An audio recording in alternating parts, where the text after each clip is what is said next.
Look at what has showed up on our job site, guys. The question is, what is this thing?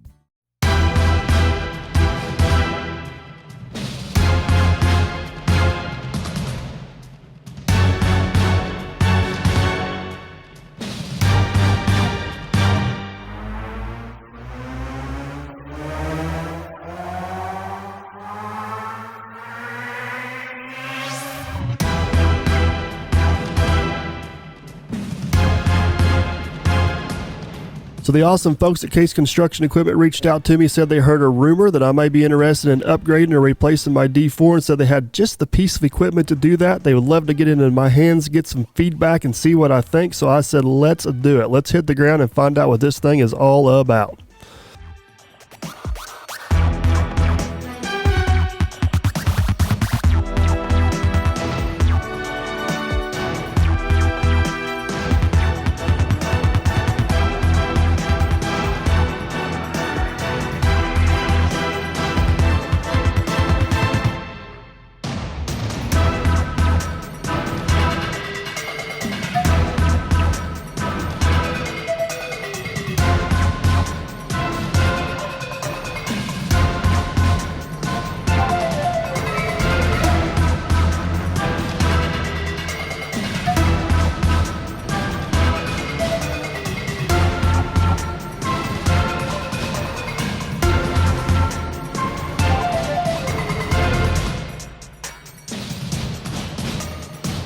All right, we got Jeff from Case here. First question. Yes, sir. I mean, what is this creature?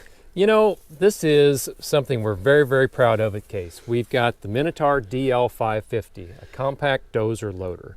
So with the Minotaur, we're looking at the versatility of having one machine that can do, of course, more than one action. You take a look at the front. So, quick question for you. Is this like something you had customers lining up at the door for, or did some guy wake up from a dream one night and like, I got an ingenious idea? Like, how did this thought process even pop in somebody's head before it was actually on paper and here in reality? You know, it was a little bit of both. We had it to where it was a concept vehicle back in 2017 at the Con Expo. People were lining up to figure out what it was. And then again, as we go forward, we've always been in the dozer business. So we've got a 650M. We wanted something a little smaller. Let's use a footprint of something we build now and go ahead and expand upon it. So that was kind of the concept, was having that ability. So now that this thing actually exists, like what is Case's vision as far as the type of job sites, the type of customers that'll be using this? Like where do you see this fitting in on a construction site or in a fleet? We are still seeing and we're still getting feedback from customers on what's important. We're seeing everybody from a landscaper to a larger pipeline company showing interest in this vehicle. What it's all about is having, again, the versatility of a two-in-one machine. It is a compact dozer loader first. You'll notice when you get in the machine, it's going to have the feel of a dozer. Gotcha. So that's what, we'll kind of switch gears here a little bit. That's what makes this thing so different than anything else on the market is its versatility. And like you said, one being a dozer first, and correct me if I'm wrong here, but what makes this thing so different than any other model out there is basically the C-frame design, and you guys are actually using the same blade off a traditional track dozer. Yes, we took this blade off the 650M, which is the beginning of our larger loader or dozer line, and that is the blade itself. You can see the C-frame comes back and it ties to the base of the chassis, so all the pushing forces are going towards the blade. We're putting nothing in the loader arms. We are contacted here, and all that does is lift and lower the C-frame. But so for the most part, that's... To kind of give everybody a little bit of a different perception on that, and I'm not going to pretend like I haven't. A lot of people have commented on my channel before that I should use my skid steer as a dozer. I'm the first one to raise my hand and say skid steers aren't dozers. One of the reasons is if you're pushing on this blade out here, you're transferring that load up through the arms, which kind of naturally wants to raise it up. It makes it hard to balance. It makes it hard to hold grade. So how Case has addressed that issue is they're putting that load parallel back with the track frame right there, which is very similar to how a traditional dozer would distribute that load, and should, in theory, I haven't operated this thing yet, give it more pushing power, and also should make the gradability considerably better. You are right on. We took a lot of the concepts we had as far as all the way up to the 2050M, the way that is put on there, the track frame, to the parallel push that we have to the C-frame, just like you said, to transfer that power to the blade. So getting into some of the basic specs of this machine, approximately 18,000 pounds? Yes, right now it's sitting around 18.3. And basically we got 2 horsepower options. Yes, we do. So in the configuration of the loader, we're about 114 horse. That is correct. And then in the dozer configuration, we're running about 84 horse. Yes, about 85 horse. And then with that being said, you do have the option of turning it up to where it's 114 horse all the time. You know, if we have the option, we just preset to that, right? There's a little bit of fuel savings. We notice that when you run it in a dozer mode, you're not asking Jeff, for... If we got the option for more power, we choose it. You do. But you know, that old fuel keeps going up. Okay, well, I appreciate you giving us the... So we give you that option so we can back that horsepower down a little bit because you're not using as much hydraulics a lot of times. Right. But I'm with you. Whenever the power's there, it's time to push the pedal. So, like I said, overall weight, approximately 18,000 pounds. What was the brainchild behind the different track options? Obviously, this is extremely unique, having steel tracks on a piece of equipment like this. So what's the thought process behind that, and how did this come to be? Thought process, once again, first, a dozer.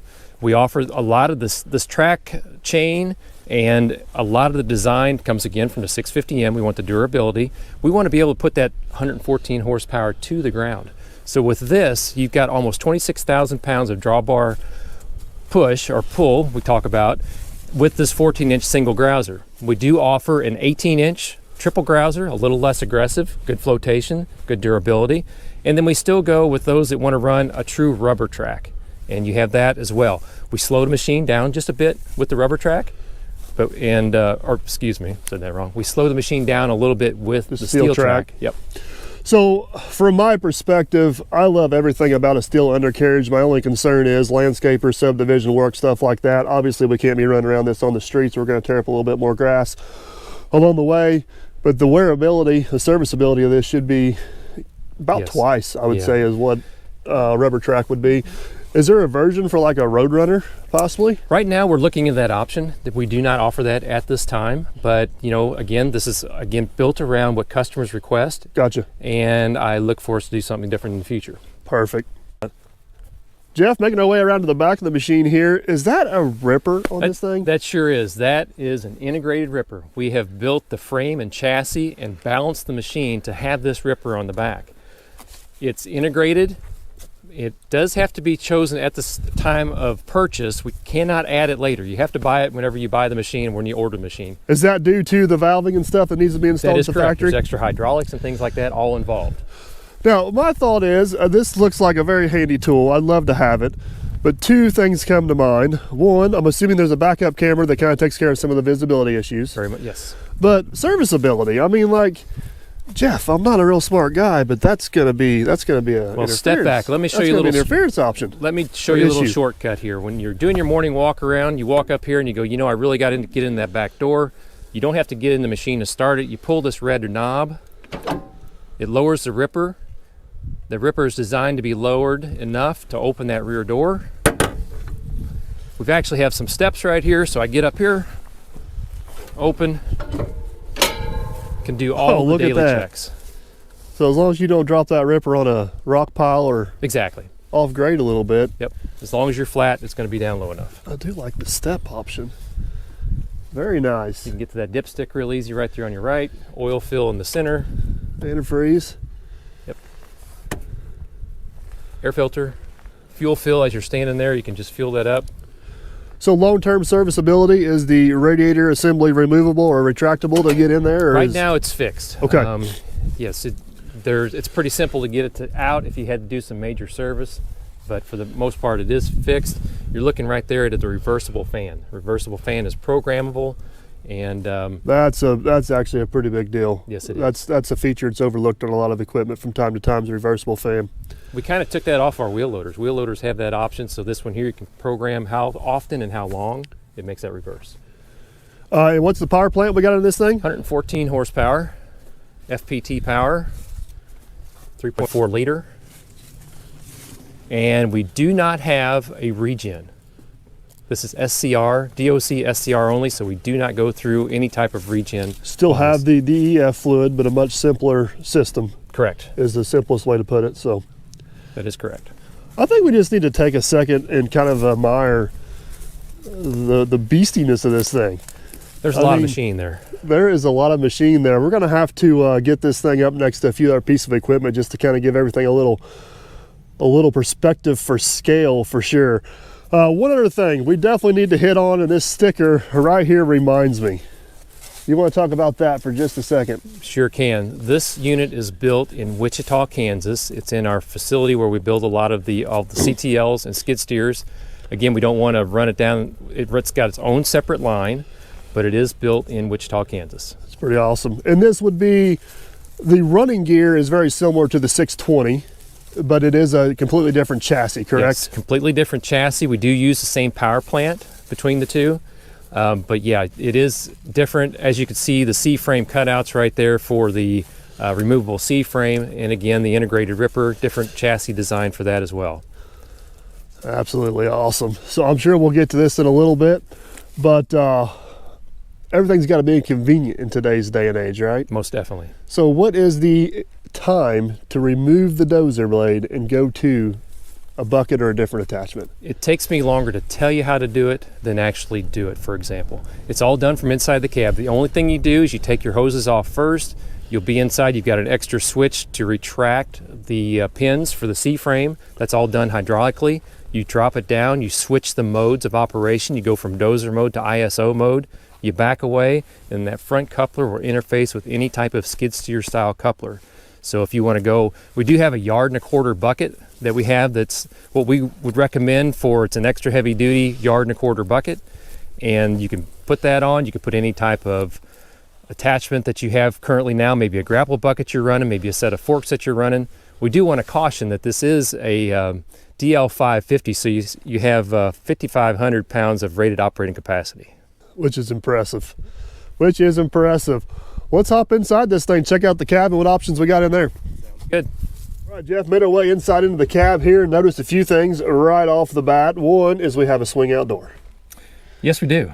We've got lots of good cab pressure, keeps the dirt out, and that's one of the benefits of having a swing out door, but I know some people have different opinions of that. We'll see how it goes, Jeff. Okay. We'll see how it goes. Next thing I noticed is this looks more like a dozer control joystick than it does a skid steer or CTL. It very much is, because we took the dozer controls out of our larger dozers, and we've actually integrated into this compact dozer loader. So once again, it's a compact dozer loader first. That's why it has the controls, and then the what I call a sight loader second. Gotcha. Next thing I noticed, I got a beautiful display up here in the corner. I'm assuming we got all kinds of different options and adjustability built into this creature right here. Yeah, let me show you one thing. Let's see what that ripper's doing back there we talked about. Hit that camera button right there. Yep, you're on it. Now this is not a touch screen, so Nope. but you do have, these are all your action buttons listed down here below. So we'll hit the camera button. There you go. Oh, there it is. You can take a look at it. And what's nice about it, when you start the machine, it'll actually give you a little gentle reminder to raise that ripper and check the operation of it. Now, So, just at first glance, I'm actually impressed with the visibility to, not that you actually need to see what a ripper tube's doing, but you can get a good visual on what's actually happening back there from what I can see right there. yeah, and notice that when we have the camera on, that all of our, what I want to call vital signs, are still running down there. It's going to still show you the gears, it's going to show the RPMs, and all your gauges. Gotcha. So from here, if we go back into, do we have, I guess this is our menu option to go into different settings for the machine itself? Yep, you can turn that camera off again if you want. We Okay. can set it to where it's on all the time, or just in reverse, or you can turn it off. So, Gotcha. okay. You want to make sure you got plenty of power, don't you? Well, I didn't want to be Nope. obvious about it, but I think I went to the wrong Yep. spot. I'm getting a hold of you. I get button happy There you sometimes, go. Jeff. Hit that button again on the right. Now hit the up arrow button right there. You're going to go into the engine section. Hit your enter button on the right. Now that we're in dozer mode, we've got standard mode and max. We talked about this a little bit earlier. Standard mode means that you already hit max. that was quick. No. Standard mode is when you go into the dozer mode, it's going to put it at about 85 horsepower. Okay. Max mode means it's 114 all the time. So now, standard mode, most dozers are less horsepower than most skid steers because you're demanding less hydraulics. You still have the same traction horsepower needed, but you're not trying to lift 4,000 or 5,000 pounds off the ground as you track forward. that is correct. You know, with loaders, you're using some kind of hydraulic attachment. A lot of times, it's taking a lot of horsepower, so that's why we built that extra horsepower in 114 horse. But so standard power in dozer mode probably makes the most sense from a fuel burn perspective because you're not using the extra horsepower. I guess you're not using the extra fuel and not getting anything out of it. Right. But just like you did earlier, a lot of people like to go to that maximum. If you get, you've got these single grousers on here, you're going to be asked for a lot of horsepower. It's not a bad option to have. And I'm sure we'll get into this monitor more depth as we go on, but I'm assuming there's pretty much a setting for anything else. I think we kind of talked about this a little bit off camera, but that's one place I believe some of this newer equipment can almost get a bad rap. It's so adjustable. Whenever you first hop in the machine, that's not what you're stuck with. Right. Sometimes you can build in what you like or the feel you like into it. We just got to kind of figure out how to do that over time. So. That's correct. Sometimes it's too detailed, and sometimes it gets so deep that unless you're a computer guru or a scientist, you can't really find it. But we make it pretty easy to go onto that. Hit that back arrow again. I'm going to show you how to make some adjustments. Hit it one more time. Go to the home. There you go. Keep in mind, guys, I am learning this for the first time with you guys. So take a look at those three sections here. You've got low, medium, high, and then there's like a custom setting. You see like a person? Yep. Push and hold that real quick. Just give it a long hold. You have just entered into the menu for the settings for this machine. I can custom set this all the way down to the shuttle shift, to the steering, the blade lift, blade sensitivity. It's all right there, so you don't have to go digging deep into it. You just push and long hold that one button. So yeah, you can go through there and see what you like. Keep going down. It's going to show you more menu options. There you go. So if you think that steer setting's a little weak and make it more aggressive, you can go over and move that up. I don't even want to adjust anything right now as I haven't operated this thing, but I'm sure as we get some hours on this thing and get running it, we will definitely be in this menu making some changes, just kind of customizing it to my style and what we're doing at the time with the machine on the job site. I highly recommend that. We do have that low, medium, and high. Those are some presets that are kind of built in, but I still recommend going to that custom setting. Gotcha. What's nice is with this Minotaur, you actually have two machines in one. These settings are different than the settings when you're in the ISO mode or the loader mode. So you can have this machine act different when it has a bucket on the front or when it has a dozer on the front. Which truly makes it two different machines. It is. It's not one machine trying to do two jobs. I mean, it is truly two different machines at that point. Yes, when you switch between ISO and dozer, it's remapping the hydraulics, it's remapping the electronics to act just like what you want. Perfect.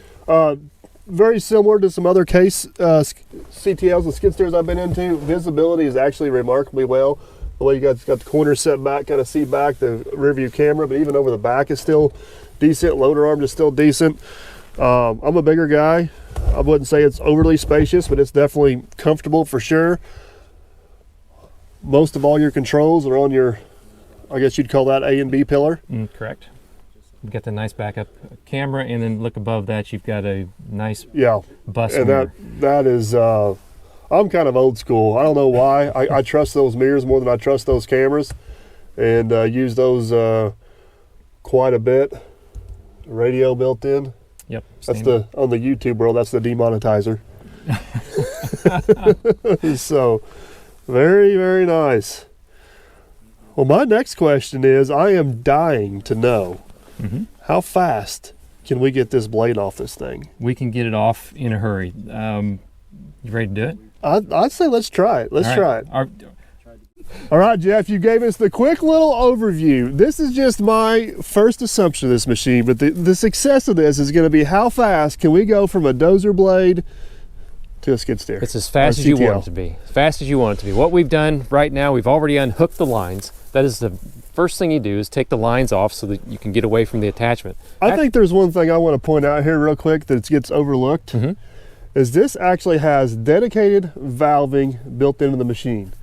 You do not have a continuous flow feeding a valve block out here with a bunch of solenoids on it. Right. So all the valving is in there, which with that being said, we got 2 hoses on this side of the machine and 2 hoses on that side of the machine. You're correct. Which gives it a lot more, I've already noticed in the a little bit of time had in it, a lot more of the Dozer feel. It's a true Dozer style concept. You guys that have run other attachment blades kind of know they've got one set of lines, and then from there you got a whole bunch of solenoids where they redivert the oil. Right, for the valving to do the angle and the tilt and such. Yeah, this is all built in the machine. Correct. So, all right, so we have got our hoses disconnected. Yes, sir. From there, you've gave me the little bit of a crash course. I'm going to do my best. I've done this one time off camera. I'm going to do my best to uncouple this thing and walk over there and get coupled into the skid steer. We're going to see how fast it takes a rookie to do it. All right, I have confidence. Pointers. No pointers. No pointers. We're going to take any bets. You going to take any bets if he screams or hollers or cringes his teeth over there? Hey, this is real life around here. It is. That's You're not going to be on everybody's job site. That is true. We have got to figure this out. So, you know, one thing I want to mention though, if you do, have a holdup, we've got a little QR code up in the corner to where if you somehow forget, you can take a picture of that and watch it in video. Awesome. The only problem is we have no cell phone service Oh, yeah, here, that's so right. we're Okay. going for this. All right. I think we can do it. I think can it's do it. simple enough. You can figure it out. I'm so, confident. All right, here we go. Come on. All right, I'm gonna try to walk you guys through this the best I can, but up here is basically our quick attach option. So we are still in Dozer mode and we want to retract the C-frame pins. You guys are not gonna be able to see this happen, but basically we just use this control right here. I believe we will, gotta push to operate. We'll suck those in. No more pins. And they are retracted. So with that being said, we should be able to lower. Actually, I believe I need to switch over to ISO controls. Push to operate again. Keep in mind, guys, this is literally my second time. We will lower that C-frame down. There she went. She's on the ground. Then we will tilt that forward slowly. And then we should be able to switch over to this one, which should allow our, whoops, hold on, pins to pop up. I don't know if this is going to work, but we're going to try to back out from underneath this thing.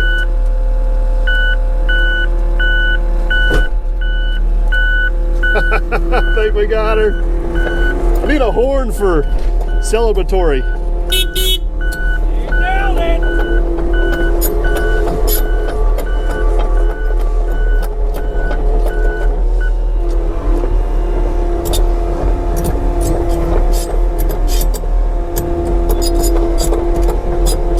Taking her easy here, it's first time. I believe this is 1.25 yard bucket we got.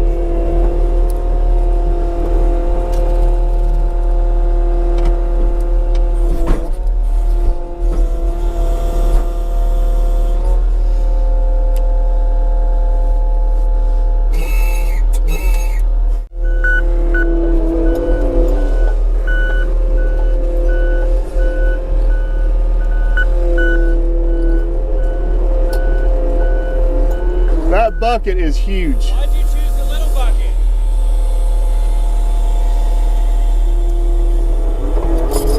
I mean, that's quick enough. It's like worth your time to switch one over. That's what makes Minotaur Minotaur. The ability to switch this thing between compact dozer to the loader just like that. I mean, I'll have to go back and look at the timestamps on the thing, but that was less than a minute. Yeah. For sure. And I don't have a clue what I'm doing. Is it that easy to put back on? It is. It's a little tricky. You bring it up. We've got an indicator there that we can point out that as you get, what I want to say, home to where the coupler is interfacing with. Okay, so that's what this little rod is right here. That is correct. When the base of your coupler is interfacing, it's going to pull that down a little bit, telling you that it's home. Okay. And then you That's a great idea because there is no way to see this from in the cab. Right. So that gives you a visual of kind of where you're at. Yep. Because unlike, I'm just kind of learning this as I go, but unlike other attachments, you can't really curl this thing and suck it back to you because it's got to line up with those pins. Yep. So that kind of helps you out get You're that. actually taking the machine to the attachment versus curling the attachment back to the machine. All right. Well, I got it off. Let's see if I can get it back on. I bet you can. I'm confident. All right, boys. I got a feeling that was the easier transition. We'll see. We'll see what my skill level is going the other way. First things first, we are going to push to operate. I'm getting the hang of this thing. We're going to retract our pins. He needs another hand. Hopefully you guys can see down there, they got a little flag that kind of pops up. There we go. Easy enough. Bucket is removed.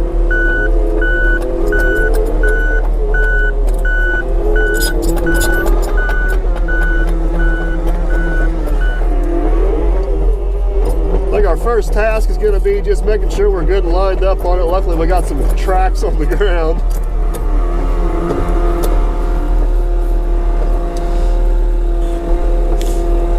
All right, here we go. Taking this nice and easy for now.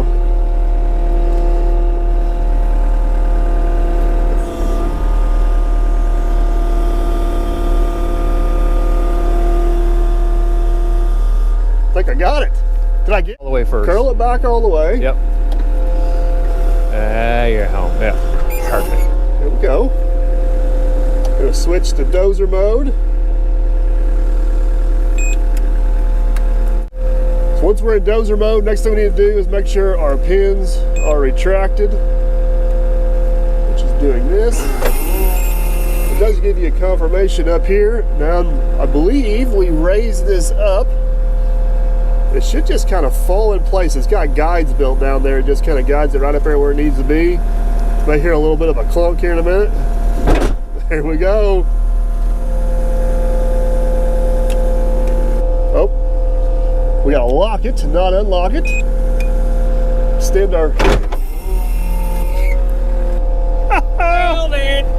I think once we get the hang of that, we can be pretty quick at it. I agree. And we don't have a bunch of Case guys watching us.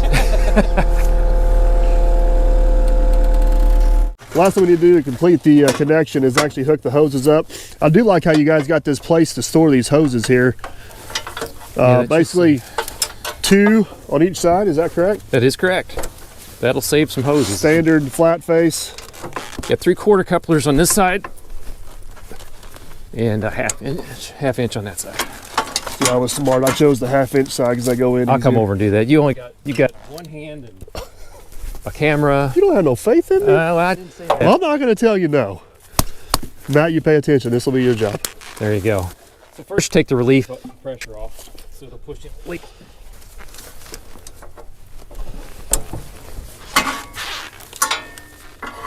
Better put that pin back before I forget.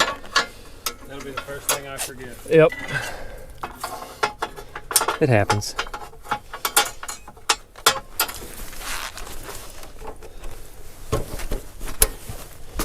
You're in.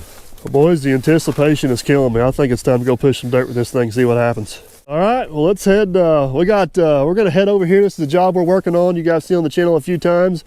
Jerry's over there with the 850. Rule number 1 is gonna stay out of his way, but we're gonna see what we can do. I think we got something for him. All right, we have ventured this thing across the field down here. Jerry's got a little bit of dirt kicked up for us. We're gonna get in this thing, give her a try, and see what she's all about. I'm all Hurry up, man. I smalls. want to make fun of you. Let's go. Come on. Hey, you got to give me a second to kind of get the feel here. Oh, is that what I get whenever you throw the camera up and I've never read anything before? Yeah, look at you.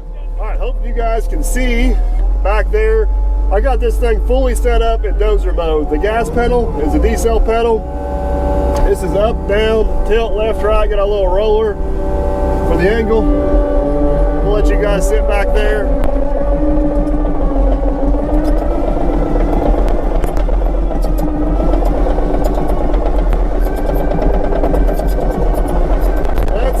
Let's see what this Jules got. I'm sure this first pass is not going to be pretty, but I'm going to do my best to make something work out of it. First impressions, first pushing dirt. Oh, we got dirt coming over the blade already. It's not hurting for traction. I can't actually see, I know you guys can't see from back there, but I can't actually see the corner of that blade.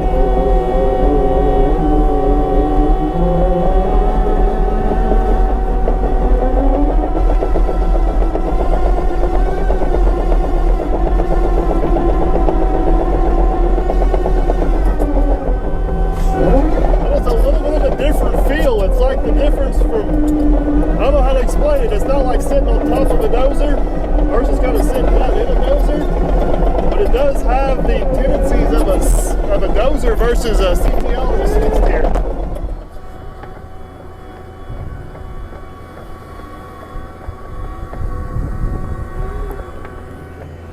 Well, it's pretty obvious it'll push some dirt. He's not spinning out, tracks aren't spinning out, blade's almost full.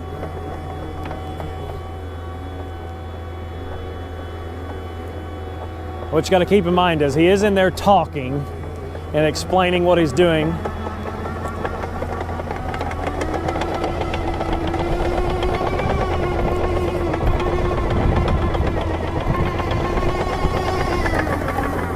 Look at that pass. It's not too bad for his first true pass. Let's see if we can blast through this berm right here.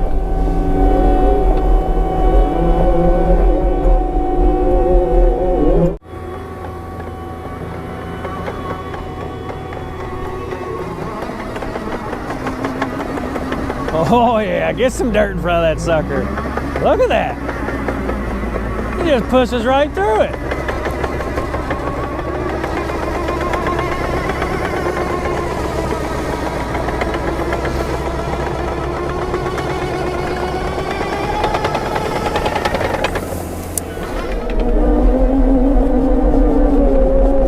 Boy, she's not afraid to push.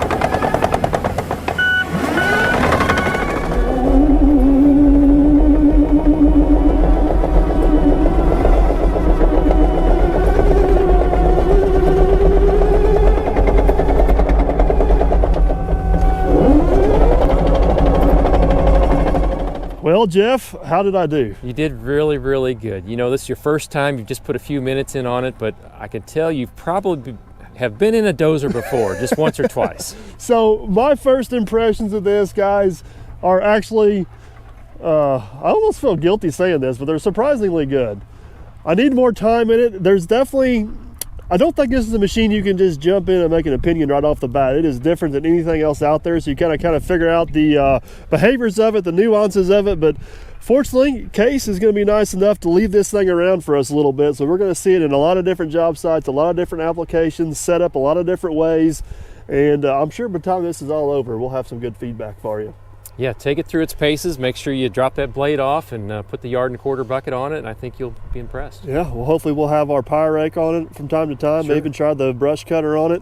And we may even try to get Jerry in the seat and see what he thinks about it. That'll be the true test. That right will there. be the true test for the sure. true test. So. I can hear some grumbling. Yeah. But all in all, guys, can't thank you guys enough for bringing it out to us, letting us check it out. We're really looking forward to taking this thing to several different jobs, kind of getting a feel for it and see what our thoughts are on it. Comment down below. Let me know. Let me know what you guys think about the concept. Let me know what you guys think about one, if you've ran one or seen it out running. I'm definitely curious. Maybe somebody's got a few tricks they can teach me right off the bat. So with that being said, it's getting cold. We're getting hungry. Bill's getting grouchy. We're heading out to get something to eat. We'll catch you guys on the next one. Later.